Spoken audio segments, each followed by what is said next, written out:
Welcome to Simplified UPSC by PPP, where we listen, learn, and grow together. Detailed notes in English and Hindi, plus practice questions for prelims and mains, only on our Telegram channel. Link in description. Want early access to all videos of this series? Join our paid Telegram group for just 499 rupees. One-time payment, lifetime access. WhatsApp now to join us. नमस्कार और स्वागत है आज की इस चर्चा में। आज हम तमिलनाडु बोर्ड की कक्षा 11 इतिहास की किताब के अध्याय 12 को गहराई से देख रहे हैं। ये अध्याय है दक्षिण भारतीय राज्यों पर चालुक्य और राष्ट्रकूट। हमारे पास किताब के अंश हैं और साथ में यूपीएससी का एक पुराना प्रश्न भी है, भारतीय शैलकृत वास्तुकला पर। कोशिश यही रहेगी कि हम इन स्रोतों से यूपीएससी उम्मीदवारों के लिए काम की बातें निकालें और कॉन्सेप्ट्स को समझें। बिल्कुल। आज हम दक्कन के पठार पर राज करने वाले इन दो बड़े राजवंशों को समझेंगे, उनका राजनीतिक इतिहास, उनके आपसी झगड़े और हाँ, खास तौर पे कला और वास्तुकला में उनका जो योगदान रहा है। ये देखना बड़ा दिलचस्प है कि कैसे इन राज्यों ने न सिर्फ राजनीति बदली, बल्कि पूरे इलाके की संस्कृति और कला पर भी अपनी छाप छोड़ी। हाँ, तो कहानी शुरू करते हैं बादामी के चालुक्यों से। स्रोत बताते हैं कि पुलकेशिन प्रथम ने इस वंश की नींव रखी थी और अश्वमेध यज्ञ भी किया था उन्होंने, है ना? लेकिन शायद सबसे मशहूर शासक तो पुलकेशिन द्वितीय ही थे ना? प्रीलिम्स के लिहाज से देखें तो उनकी सबसे बड़ी उपलब्धि क्या मानी जाती है? निश्चित रूप से पुलकेशिन द्वितीय का सबसे बड़ा कारनामा था उत्तर भारत के जो ताकतवर सम्राट थे, हर्षवर्धन, उन्हें नर्मदा नदी के किनारे रोकना। ये सिर्फ कोई मामूली फौजी जीत नहीं थी, इसने दक्षिण में चालुक्यों का दबदबा पक्का कर दिया और एक तरह से उत्तर और दक्षिण भारत के बीच सीमा तय हो गई। और इस जीत का पूरा ब्यौरा हमें मिलता है मशहूर ऐहोल शिलालेख से, जिसे लिखा था पुलकेशिन द्वितीय के दरबारी कवि रवि कीर्ति ने। रवि कीर्ति खुद एक जैन कवि थे और ये शिलालेख उस दौर की संस्कृत कविता का भी बड़ा अच्छा नमूना है। इसमें पुलकेशिन द्वितीय की दूसरी जीतों का भी जिक्र है। ऐहोल शिलालेख और रवि कीर्ति, हाँ, ये नाम तो यूपीएससी प्रीलिम्स के लिए बहुत जरूरी हैं। अच्छा, स्रोत ये भी बताते हैं कि चालुक्यों का दक्षिण में पल्लवों से एक लंबा और मुश्किल संघर्ष चला। कैसा था ये संघर्ष? बल्कि उनकी राजधानी वातापी यानी आज का बादामी उस पर कब्जा कर लिया। अरे, कब्जा कर लिया? हाँ, और उसे तबाह भी कर दिया। इस बड़ी जीत के बाद ही नरसिंहवर्मन प्रथम ने उपाधि ली वातापी कोंडन, मतलब वातापी का विजेता।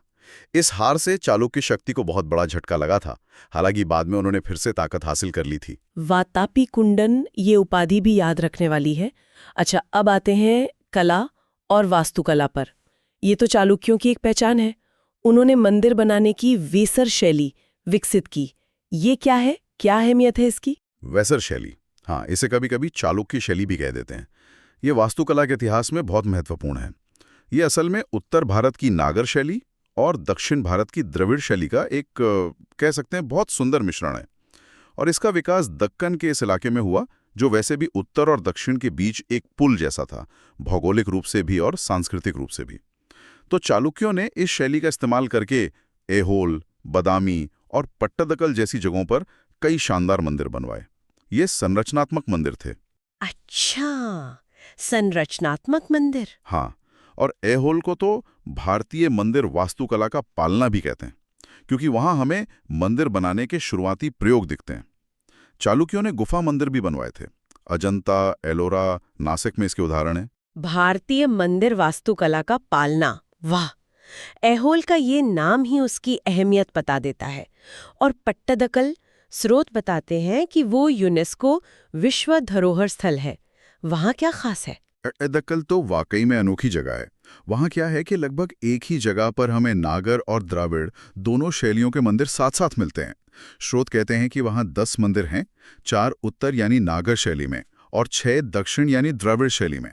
10 मंदिर दोनों शैलियों के। हाँ, जैसे पापनाथ मंदिर है, वो नागर शैली का बढ़िया उदाहरण है, और विरूपाक्ष मंदिर वो द्रविड़ शैली का बेहतरीन नमूना है।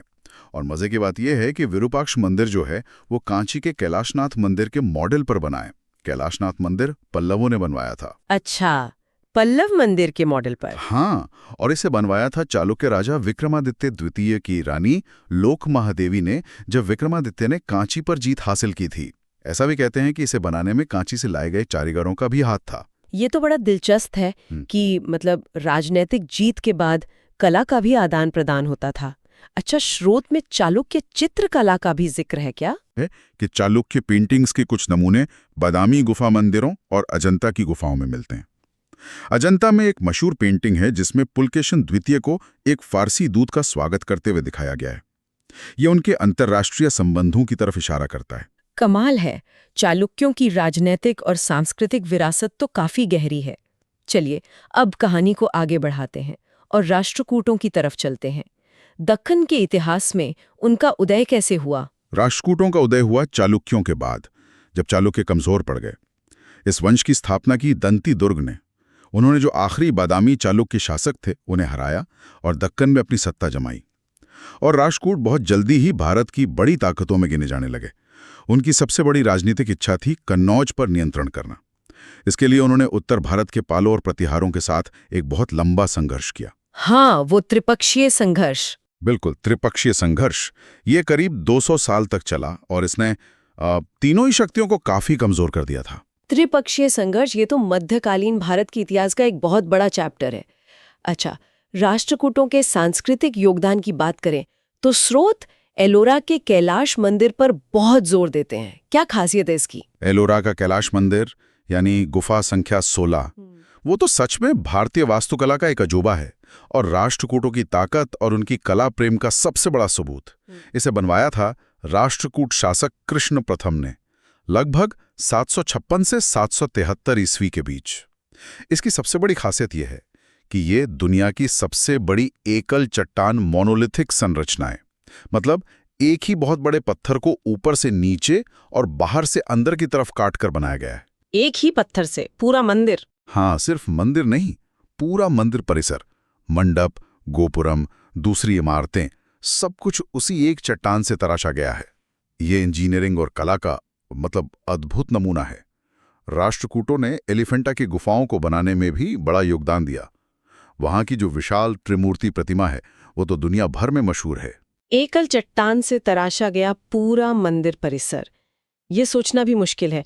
क्या राष्ट्रकूटों ने साहित्य को भी बढ़ावा दिया? बिल्कुल दिया। राष्ट्रकूट शासक कला और साहित्य के बड़े संरक्षक थे, खासकर अमोघ वर्ष प्रथम। उनका शासनकाल बहुत लंबा रहा, करीब 64 साल। वो खुद भी एक विद्वान और कवि थे। उन्हें कन्नड़ भाषा का जो सबसे पुराना काव्य ग्रंथ मिलता है, कविराज मार्ग, उसका रचयिता माना जाता है, या कम से कम उसकी प्रेरणा उन्हीं से मिली थी। उनके समय में कन्नड़ साहित्य का बहुत विकास हुआ। अमोघ वर्ष ने अपनी राजधानी मान्यखेड़ या मालखेड़ में बसाई, जो उस समय शिक्षा और संस्कृति का एक बड़ा केंद्र बन गई थी। कविराज मार्ग और मान्यखेड़, हाँ, ये राष्ट्रकूटों से जुड़े जरूरी फैक्ट्स हैं। अच्छा, उनकी धार्मिक नीति के बारे में स्रोत क्या बताते हैं? स्रोत बताते हैं कि राष्ट्रकूट राजा ज्यादातर तो ब्राह्मणवादी हिंदू धर्म को मानते थे, शैव भी और वैष्णव भी। जैसे कैलाश मंदिर जैसे बड़े निर्माणों से ये साफ पता चलता है। लेकिन वो धार्मिक रूप से काफी सहनशील थे। उन्होंने जैन धर्म को भी खूब बढ़ावा दिया। खुद अमोघ वर्ष प्रथम का जैन धर्म की तरफ गहरा झुकाव था। उनके मुख्य उपदेशक थे जैन आचार्य जिनसेन। और हमने पहले देखा ही कि चालुक्य दरबार में भी जैन कवि रवि कीर्ति का सम्मान था। हालांकि चीनी यात्री विनसांग, जो पुलकेशिन द्वितीय के समय आया था, उसने पश्चिमी दक्कन में बौद्ध धर्म के पतन का जिक्र किया था, जबकि जैन धर्म उस समय तरक्की कर रहा था। ये धार्मिक सहनशीलता और अलग-अलग धर्मों का साथ रहना, ये उस दौर की एक खास बात लगती है। अब उस यूपीएससी PYQ पर आते हैं जिसका हमने शुरू में जिक्र किया था। ये 2013 प्रीलिम्स पेपर 1 का सवाल Q4 है, भारतीय शैलकृत वास्तुकला के इतिहास पर। इसमें 3 कथन हैं। पहला, बादामी की गुफाएं भारत की सबसे पुरानी जीवित शैलकृत गुफाएं हैं। दूसरा, बराबर शैलकृत गुफाएं मूल रूप से सम्राट चंद्रगुप्त मौर्य द्वारा आजीविकों के लिए बनाई गई थीं। और तीसरा, एलोरा में विभिन्न धर्मों के लिए गुफाएं बनाई गई थीं। इस अध्याय के स्रोतों के आधार पर इन कथनों को कैसे देखेंगे? हाँ, ये अच्छा सवाल है। ये दिखाता है कि यूपीएससी कैसे स्रोतों से सवाल बनाता है, पर साथ ही थोड़ी व्यापक जानकारी भी चाहता है। तो चलिए इन कथनों को सिर्फ इस अध्याय के स्रोत के नजरिए से देखते हैं। पहला कथन कि बादामी सबसे पुरानी है। अध्याय ये तो बताता है कि बादामी में चालुक्यों ने गुफा मंदिर बनवाए, पर यह कहीं नहीं कहता कि ये भारत की सबसे पुरानी जीवित शैलकृत गुफाएं हैं। असल में दूसरे ऐतिहासिक स्रोत बताते हैं कि बराबर और नागार्जुनी गुफाएं जो मौर्य काल की हैं या भाजा कार्ले जैसी गुफाएं वो इनसे पुरानी हैं। तो इस स्रोत के आधार पर हम कथन एक को सही नहीं मान सकते। ठीक है। दूसरा कथन बराबर गुफाओं के बारे में। बराबर गुफाओं और चंद्रगुप्त मौर्य या आजीविकों का इस अध्याय में कोई जिक्र ही नहीं है। वो तो मौर्य काल की बात है और ये अध्याय चालुक्यों और राष्ट्रकूटों पर है। तो इस स्रोत के आधार पर कथन 2 के बारे में कुछ कहा ही नहीं जा सकता। तीसरा कथन, एलोरा में विभिन्न धर्मों के लिए गुफाएं। देखिए, अध्याय एलोरा में राष्ट्रकूटों के कैलाश मंदिर हिंदू का जिक्र प्रमुखता से करता है। ये अमोघ वर्ष जैसे राष्ट्रकूट राजाओं के जैन धर्म के प्रति झुकाव और उसे संरक्षण देने का भी जिक्र करता है और जैन धर्म की तरक्की की बात भी करता है। तो इससे ये तो साफ है कि इस स्रोत के हिसाब से एलोरा में कम से कम हिंदू और जैन धर्म से जुड़ी गतिविधियां थीं। वैसे अगर हम व्यापक इतिहास देखें तो एलोरा में हिंदू, बौद्ध और जैन तीनों धर्मों की गुफाएं हैं। तो ये कथन वैसे तो सही है और इस अध्याय के स्रोत इसके हिंदू और जैन वाले पहलू का समर्थन करते हैं। तो मतलब स्रोत आधारित विश्लेषण से पता चलता है कि कथन 3 के कुछ हिस्सों की पुष्टि होती है लेकिन कथन 1 और 2 की नहीं। ये यूपीएससी की तैयारी में स्रोत को ध्यान से पढ़ने और उसकी सीमा को समझने की अहमियत बताता है। बिल्कुल। अब अध्याय के आखिर में जो अभ्यास प्रश्न दिए हैं उन पर एक नजर डालते हैं। हम एक सवाल जवाब तो नहीं करेंगे पर यह देखते हैं कि ये अभ्यास किस तरह की समझ को परखते हैं। हाँ, वो जो चैप्टर के आखिर में सवाल होते हैं वो आमतौर पर मुख्य फैक्ट्स और कॉन्सेप्ट्स को ही दोहराते हैं। जैसे वो पूछ लेते हैं, ऐहोल शिलालेख किसने लिखा? रवि कीर्ति। राष्ट्रकूटों की राजधानी कौन सी थी? मालखेड़ मान्यखेड़। कैलाश मंदिर किसने बनवाया? कृष्ण प्रथम। मतलब सीधे सीधे फैक्ट्स। फिर वो मैच द फॉलोइंग वाले सवाल होते हैं जिनमें जगहों को या शासकों को या किताबों को सही से जोड़ना होता है। जैसे पट्टदल को चालुक्य से जोड़ना, एलिफेंटा को राष्ट्रकूटों से, कविराज मार्ग को अमोघ वर्ष से। हाँ, सही है। फिर सत्य असत्य वाले सवाल होते हैं जो छोटी छोटी डिटेल्स पर ध्यान देते हैं। जैसे ह्वेनसॉम किसके समय आया था? पुलकेशिन द्वितीय, न कि अमोघ वर्ष। और फिर थोड़े बड़े उत्तर वाले सवाल होते हैं जो राजनीतिक इतिहास या कला और वास्तुकला जैसे बड़े टॉपिक्स की पूरी समझ मांगते हैं। तो ये अभ्यास असल में चैप्टर के मुख्य पॉइंट्स को पक्का करने के लिए ही होते हैं। ठीक है, तो ये अभ्यास पक्का करते हैं कि पढ़ने वाले ने मुख्य जानकारी समझ ली है। चलिए अब इस पूरी चर्चा के जो मुख्य निष्कर्ष हैं उन्हें समेटते हैं। प्रीलिम्स के लिए जरूरी पॉइंटर्स क्या होंगे? प्रीलिम्स पॉइंटर्स के लिए कुछ खास नाम और शब्द हैं जिन्हें याद रखना चाहिए। शासक, पुलकेशिन प्रथम, पुलकेशिन द्वितीय, नरसिंहवर्मन प्रथम, ये पल्लव थे। दंतीदुर्ग, कृष्ण प्रथम, अमोघवर्ष प्रथम। जगहें, ऐहोल, बादामी, पट्टदकल, एलोरा, एलिफेंटा, मान्यखेड़ या मालखेड़, कांची। शिलालेख किताब, ऐहोल शिलालेख, कविराज मार्ग। कॉन्सेप्ट शैलियां, वेसर शैली, त्रिपक्षीय संघर्ष। वातापी कौंडन, ये उपाधि, एकल चट्टान, मोनोलिथिक वास्तुकला। व्यक्ति, रवि कीर्ति, जिनसेन, ह्वेनसांग। ये सीधी जानकारी के लिए बहुत काम के हैं। और मेंस इनसाइट्स, मुख्य परीक्षा के नजरिए से इस अध्याय से क्या बड़ी बातें समझ में आती हैं? मेंस इनसाइट्स के लिए ये अध्याय कई बड़े थीम्स को जोड़ता है। एक, पहला तो मंदिर वास्तुकला का विकास, खासकर वेसर शैली का सामने आना और उसकी अहमियत जो उत्तर और दक्षिण भारतीय शैलियों के संगम को दिखाती है। पट्टदकल जैसी जगहें इस मिलाप का सबूत हैं। दूसरा, क्षेत्रीय शक्तियों का संघर्ष। चालुक्य पल्लव संघर्ष और त्रिपक्षीय संघर्ष दिखाते हैं कि कैसे क्षेत्रीय ताकतें अपना दबदबा बनाने के लिए मुकाबला करती थीं और उसके क्या नतीजे होते थे। सही कहा। तीसरा, सांस्कृतिक मिलाप और संरक्षण।